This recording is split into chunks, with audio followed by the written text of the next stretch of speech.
Hello there, my name is Brian Cohan. This is my partner Troy. He's a camera guy for today. He's my partner. Yep. But today we are in our PLC class at SC4. This is ETM 130. This is our little practical. Now here is our little project, a little circuit that we are doing. Here's a little logic, and here's a little simplified drawing of the logic that we have right here, where this is like a little ands. These are all ands right here. Under are these ors, and that little slash is a not.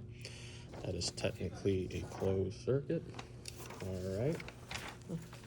Here's a little truth table that checks out all the other data and all that.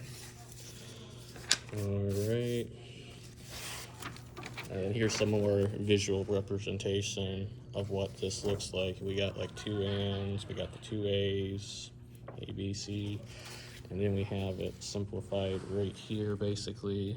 What simplifies to A times B and C. This is basically two AND gates and an OR. And now we're gonna demonstrate that on the PLC, all right? Right now, power's off.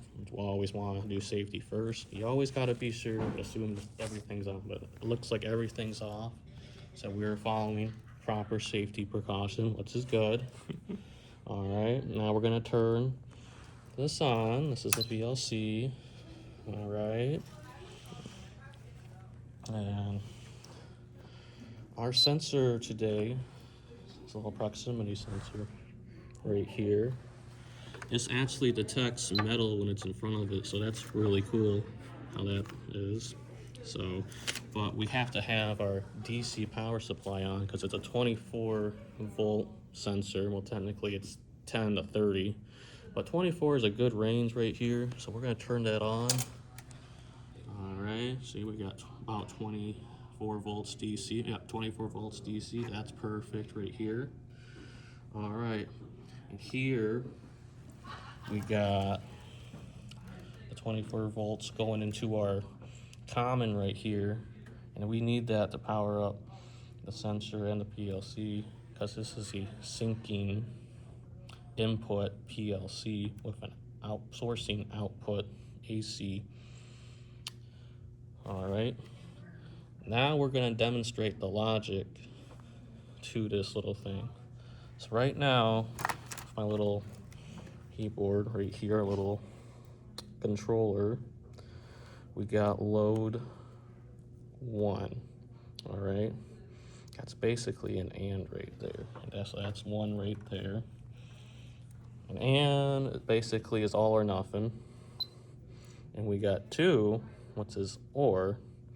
All right, so if we hit or paired with something else, it should trigger on. All right, and then we got our and, which is connected to our output of our sensors.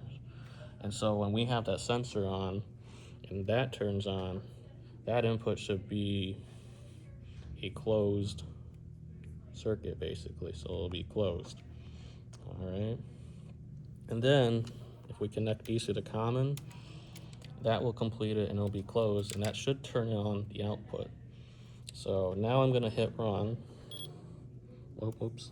So it was already on. So like normally it would be on stop. All right, I already had it on run before, so that's my bad. So we're gonna hit run, and then our little program should come in. And if everything works, this light should go on. All right. So we got our sensor. Let's see if it works. Yep, see that little light turning on? Yep, that means it's working. We're gonna have that right there. So right now, input 0 should be on, which it is. It's lighting up on our PLC right there for a little N for our input. All right, so now we're gonna take number 1, which is our and, so we got our 2 ands right here. And we can even see the, let's see, visual of that. So this would be like A and B, right? And we put it on, the light turns on. So that's our A and B right there. So right now is our A and C. There's the paper, A and C. All right, so we hit that on, the light turns on as well. Now technically, we can have all three on, which we're gonna demonstrate right here. And it turns on as well.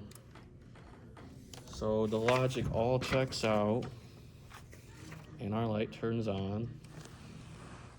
And that is our circuit for our practical, and that concludes practical number 1. I hope you enjoyed watching the video, and I'll see you on the next one.